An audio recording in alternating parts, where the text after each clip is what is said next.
Et oui, donc c'est ce mercredi qu'aura lieu le grand débat présidentiel entre Marine Le Pen et Emmanuel Macron. Bonjour Agnès. Bonjour David. Agnès Verdier-Molinier, directrice de l'IFRAP. Qu'est-ce que vous attendez comme éclaircissement déjà de la part des deux impétrants, des deux finalistes demain, ce mercredi? Déjà d'affiner un peu les chiffrages, parce que nous, à la Fondation IFRAP, on a énormément travaillé sur les chiffrages des programmes des candidats depuis le début de cette campagne. Et certains éléments restent un peu flous. Par Qui est le exemple, plus si on flou est... des deux? C'est difficile à dire parce qu'il y a du flou qui ne sont pas les mêmes flous d'un côté ou de l'autre. Allez, expliquez-nous. Sur les questions d'économie, sur la session de France Télévisions, il y a beaucoup d'économies qui sont chiffrées du côté de Marine Le Pen qui sont pas forcément très compréhensibles. On arrive à 6 milliards d'euros, ça paraît beaucoup. Sur la question de la suppression de la redevance audiovisuelle du côté d'Emmanuel Macron, il la supprime, mais il doit la remplacer quand même par une recette fiscale quelle qu'elle soit, dont on pense que c'est la TVA visiblement, mais résultat, ça rentre pas dans le chiffrage du candidat. Enfin, il y a énormément d'éléments sur lesquels on reste sur notre faim, ça c'est sûr. Est-ce que ce sont deux programmes, on l'entend souvent, est-ce que c'est caricatural ou pas de dire que ce sont deux programmes que tout oppose? Je ne peux pas dire que tous les opposent complètement, dans la mesure où, par exemple, il y a des similitudes sur l'idée de baisser les taxes de production sur les entreprises, et ça, personne n'en parle, du fait que, bien sûr, Emmanuel Macron propose de supprimer la CVAE pour les entreprises. Ça fait 7 milliards de baisse de recettes, de baisse d'impôts pour nos entreprises, et c'est absolument fondamental. On en a souvent parlé, David, sur ce plateau. Et puis, de l'autre côté, Marine Le Pen propose aussi la suppression de la CFE et de la C3S. Et ça fait 6,7 milliards et 3 milliards 28 de suppression de fiscalité, de production sur les entreprises. Donc, je peux dire que sur ce sujet-là, par exemple, ils se retrouvent. Alors après, sur plein d'autres sujets, ils sont évidemment aux antipodes. La question de l'âge de la retraite étant évidemment le marqueur, je pense, le plus important au niveau économique entre les deux. Qui en fait le plus pour les entreprises, au final, hein, entre les Au deux? final, il y a plus de baisse d'impôts au total chez Marine Le Pen, puisqu'on trouve une baisse d'impôts totale de 9,2 milliards chez Marine Le Pen, mais ça ne concerne pas que les entreprises, ça concerne aussi les ménages, avec de la baisse de la TVA, Mais avec sur les entreprises uniquement? sur les entreprises uniquement, c'est à peu près identique. On est à peu près dans les mêmes niveaux puisque on a cette CVAE d'un côté et cette CFE et cette C3S de l'autre. Et donc, comme du côté d'Emmanuel Macron, il y a aussi la baisse des charges sur le travail des indépendants pour 1 milliard de plus. Je dirais qu'on est grosso modo dans une enveloppe autour de 8 milliards d'euros par an de baisse de fiscalité qui concerne soit les entrepreneurs indépendants, soit les entreprises en général. Sachant que du côté d'Emmanuel Macron, il a quand même 5 milliards d'impôts sur les sociétés minimales sur les multinationales qui rajoutent de la fiscalité.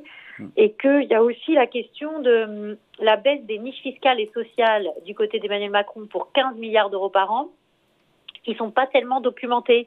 Donc on ne sait pas exactement quelles vont être les niches qui vont être supprimées. C'était un peu aussi un problème qu'on avait sur le programme de Valérie Pécresse, où il y avait 15 milliards d'aides pour les entreprises qui étaient supprimées, mais sans qu'on ait la liste. Et là, c'est des niches fiscales. Et vraisemblablement, il y en aura beaucoup qui concerneront les entreprises. Sur le pouvoir d'achat, qui en fait le plus?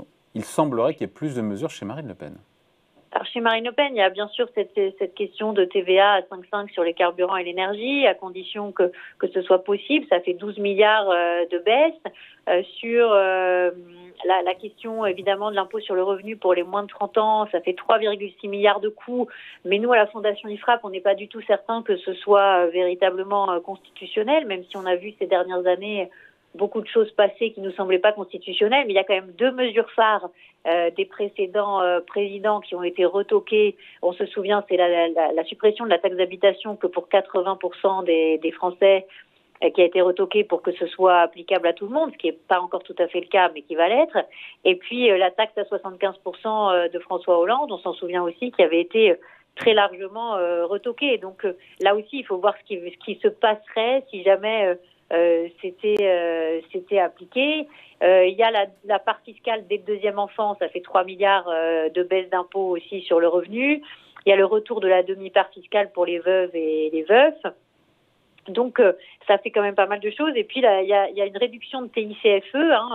C'est la fameuse ancienne CSPE qui était sur l'électricité de 5 milliards d'euros. Donc, à la fin, c'est sûr qu'il y a plus d'annonces de baisse d'impôts pour les ménages du côté de Marine Le Pen, puisque du côté d'Emmanuel Macron, on a très, très peu d'annonces de baisse d'impôts, ce qui est assez étonnant. Parce qu'il était vraiment parti en 2017 sur beaucoup de baisses et là beaucoup moins. Alors il y a quand même 3 milliards de modifications des droits de succession, cette réforme sur la ligne directe et la ligne indirecte avec cette augmentation du montant de l'exonération. Donc ça c'est quand même pas négligeable. Mais on voit bien qu'on n'est plus sur une logique de baisse des prélèvements obligatoires. D'ailleurs, la simulation qu'on a faite, et ça nous embête un peu sur le programme d'Emmanuel Macron, c'est que finalement, le taux de prélèvement obligatoire, il baisserait pas par rapport à la trajectoire de référence à l'horizon 2027. Il serait supérieur de 0,5 points par rapport à son niveau normal, si on peut dire, en 2027 avec le programme d'Emmanuel Macron. Donc on n'irait pas vers une baisse de prélèvement obligatoire alors qu'on sait très bien qu'on est le pays avec le Danemark qui taxe le plus en Europe. Après, quand on promet beaucoup, il faut tenir. Et c'est vrai que la question du financement des programmes a été très peu abordée pendant cette campagne, évidemment. Les deux impétrants affirment que leur projet est réaliste. Pour vous, lequel des deux programmes est le plus sérieux d'un point de vue strictement budgétaire ? Du point de vue budgétaire, il est sûr que Emmanuel Macron redresse mieux les comptes publics. Il y a aucun doute là-dessus, puisque on a une amélioration du solde public de 0,3 points par rapport au scénario de référence, qui est pas énorme, et un poids de la dette qui serait allégé de 0,4 points de PIB par rapport au scénario de référence aussi, mais on serait toujours à 107% de dette par rapport au PIB. En 2027 et 3% de déficit public. Moi, je me dis 3%, rien de dramatique, non ? Quand même si, parce que le sujet, c'est aussi que le coût de la dette va augmenter énormément dans les prochaines années, David. On voit déjà les taux augmenter là, sur la dette à 10 ans, on est à 1,3. Sur la dette à 30 ans, on est à 1,8. Alors évidemment, les effets vont pas se faire sentir immédiatement, on le sait bien. Mais on a un risque qu'en 23, plutôt 24 ou 25, ça commence à se faire sentir vraiment sur la charge de la dette annuelle. Et puis ce qui est étonnant aussi dans le programme d'Emmanuel Macron par rapport à ce qu'il avait annoncé en 2017, c'est qu'il baisse pas vraiment la dépense publique, puisque le poids des dépenses aurait tendance plutôt à augmenter par rapport à la trajectoire de référence et atteindrait toujours de l'ordre de plus de 52% du PIB en 27, qui est très très largement encore au-dessus de ce que font nos partenaires européens. Et ça, je dirais, David, qu'il n'arrive à l'atteindre que parce que dans sa réforme, dans ses réformes, dans son programme, on a chiffré le report de l'âge à la retraite à 65 ans avec 15 milliards d'euros d'économies en 2027. S'il renonce à une partie des mesures, c'est-à-dire qu'il dit ce sera pas 65 ans, ce sera 64 ans, ce sera pas 64 ans pour tout le monde, il y aura beaucoup de catégories actives du public qui ne seront pas concernées, etc., comme c'est un peu ce qui est en train de se dessiner. Eh bien, il y a un risque pour qu'on ait beaucoup moins d'amélioration sur le plan de la dépense. Et d'autant plus qu'il a annoncé une mesure qu'on n'a pas pu chiffrer, nous, dans notre modélisation économétrique, c'est la réindexation des retraites, qui est aussi dans le programme de Marine Le Pen, qu'on a chiffré à 7 milliards d'euros, réindexation des retraites à l'horizon 2027. C'est 7 milliards d'euros par an. Et là, Emmanuel Macron l'a aussi annoncé, mais une fois qu'on avait bouclé tous les financements des programmes et que on avait déjà fait tourner notre modèle économétrique sur le sujet. Donc là, il y a un sujet à 7 milliards. Et il y a d'autres mesures qui ont été annoncées par Emmanuel Macron dernièrement, comme les mesures sur la santé, le tiers payant, l'orthodontie, la question aussi de la déconjugalisation de l'AAH. Tout ça, ça a des coûts énormes, forcément en dépenses publiques, qui ne sont pas vraiment chiffrés dans le programme du candidat. Parlons un petit peu de Marine Le Pen à présent, Agnès. On entend souvent qu'elle dépense à tour de bras, que c'est l'open bar du chéquier. Est-ce que ce n'est pas un peu excessif ? 68 milliards de dépenses selon elle, 50 milliards d'engagements budgétaires selon Emmanuel Macron. Et sachant que l'Institut Montaigne, pour le coup, j'ai récupéré les chiffres, nous parle de 120 milliards d'euros de dépenses pour Marine Le Pen, le double de ce qu'elle annonce. Qu'en est-il ? Nous, on réfléchit pas exactement comme ça. On réfléchit en année pleine à l'horizon 2027 parce qu'on considère que ça nous permet de faire des comparaisons entre les différents candidats qui sont les plus justes, les plus équitables possibles. Et quand on arrive sur le total des dépenses supplémentaires, c'est-à-dire qu'en fait, nous, on raisonne en net. On fait les hausses de dépenses, les baisses de dépenses, et puis à la fin, on fait un solde. Le solde, c'est vrai qu'elle est à 19,6 milliards de dépenses supplémentaires par an en 27 et qu'elle a un bilan déficitaire, clairement. Elle atteindrait un niveau de déficit qui serait de l'ordre de 140 milliards d'euros de déficit en 2027, donc qui est très élevé. Ça fait combien en points de PIB? Ça fait quoi, 5%? En points de PIB, c'est pas compliqué. Ça fait 4,5 points de PIB en 27 de déficit public. Et puis, elle n'arriverait pas, avec ce programme, à faire baisser la dette. Mais ça, c'est très lié au fait qu'il y a vraiment un très mauvais choix dans son programme. C'est cette espèce d'ersatz de retour à la retraite à 60 ans, parce que ça ne concerne pas tout le monde, c'est que pour les carrières très très longues, ceux qui ont travaillé avant 20 ans, etc. Mais néanmoins... mais elle a bougé, elle aussi, sur la retraite, finalement. Oui, elle a bougé évidemment. On compte le coût de sa mesure à 9,6 milliards d'euros, alors que chez d'autres candidats qui proposaient la même chose, à le retour à 60 ans, mais pour tout le monde, ça coûtait 27 milliards d'euros par an. Donc on n'est plus du tout sur les mêmes niveaux de coûts annuels. Mais néanmoins, c'est le fait de choisir cette mesure qui n'est pas du tout une bonne mesure, qui ne va pas du tout dans le sens de ce qu'il faut faire, puisqu'on a de moins en moins d'actifs qui financent de plus en plus d'inactifs. Eh bien là, cette mesure-là, ça plombe évidemment, puisque à l'horizon 2027, elle ne réussirait pas à réduire le poids de la dette publique, qui prendrait 5 points de plus par rapport au scénario de référence. Et donc, en revanche, elle améliorerait le taux de prélèvement obligatoire à 47,2, puisqu'on s'est dit tout à l'heure qu'il y avait des baisses d'impôts, alors qu'il y en a très peu chez Emmanuel Macron. Et en revanche, les dépenses publiques seraient très supérieures au scénario de référence, à plus de 53%. Et aucun des deux candidats, dans nos évaluations économétriques, et ça c'est une préoccupation majeure, n'arrive à véritablement améliorer le solde de la balance commerciale. En fait, tous les deux ont plutôt tendance à l'aggraver à 2,6% de déficit pour Emmanuel Macron et 2,8% de déficit commercial par rapport au PIB pour Marine Le Pen. Donc le programme le plus dépensier des deux, assurément, c'est celui de Marine Le Pen. Après, il faut savoir si il est financé ou pas. Et là, pour le coup, est-ce que sur ces mesures d'économie, Marine Le Pen, elle est crédible? Les mesures d'économie, il y en a pas énormément. C'est l'arrêt des subventions sur les éoliennes, c'est pour 5 milliards, c'est les économies de cession de France Télévisions, c'est les mesures de préférence nationale pour les prestations et c'est la sortie du périmètre de l'audiovisuel public. Donc il n'y a pas énormément d'économies. Et puis les économies, il faut encore arriver à les réaliser par rapport au fait que c'est vrai que sur les aides sociales, est-ce qu'on va elle va réussir à aller sur ou elle réussirait plutôt à aller sur une véritable préférence nationale comme elle l'estime possible. C'est pas du tout sûr, et c'est pas du tout sûr que ça rapporterait 20 milliards d'économies. Donc on avait déjà eu ce débat-là avec aussi l'équipe d'Éric Zemmour. On pense qu'il surestime largement les économies potentielles en la matière. Donc il y a peu d'économies très très crédibles. Après, ce qui plombe vraiment, c'est le retour à la retraite à 60 ans, et ce qui plombe aussi, c'est ces mesures retour de l'impôt sur la fortune avec l'imposition de la fortune financière. Ça, c'est un vrai retour en arrière. Et pourquoi pas?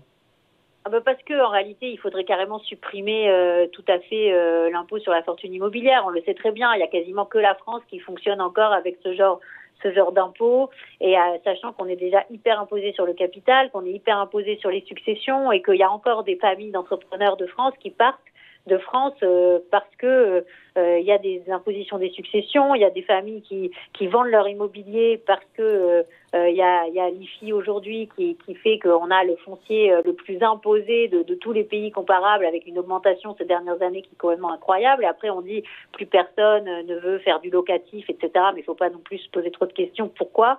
Parce qu'on a fait exploser la pression fiscale en la matière. Donc évidemment, là, ça va pas dans la bonne direction. Il faudrait supprimer tout simplement l'IFI. Et par ailleurs, Marine Le Pen, sur ses modes de financement, il y a quelque chose qui est un peu gênant, parce qu'elle fait passer énormément de financement par un fonds souverain et notamment la nationalisation des autoroutes, qui est aussi un élément problématique de son programme. Et là c'est un peu du hors bilan, quoi. C'est-à-dire que nous, on dit qu'il y a un bilan déficitaire de 28,8 milliards d'euros en 27. Ce bilan, il ferait atteindre plus de 140 milliards de déficit public en 27. Mais eux, ils disent finalement, une grosse partie, ça sera dans le fonds souverain, donc ça apparaîtra pas dans le déficit public. Et ça, c'est pas du tout sûr que ce soit accepté par les instances non plus européennes. Mais ce que il y a beaucoup de choses dans son programme qui risquent d'ailleurs de ne pas être acceptées par les instances européennes. Oui, mais après, vous savez, c'est compliqué de tous les côtés, parce que chaque fois qu'on va annoncer des dépenses supplémentaires, si on déconjugalise par exemple la hache et si on déconjugalisait toutes les aides sociales, on peut faire très très peur aussi au marché et à nos partenaires européens. Si on renonce sur une partie de la réforme des retraites, on peut aussi mettre en danger avoir des taux sur la dette qui augmentent beaucoup plus que ce qu'on a prévu pour l'instant.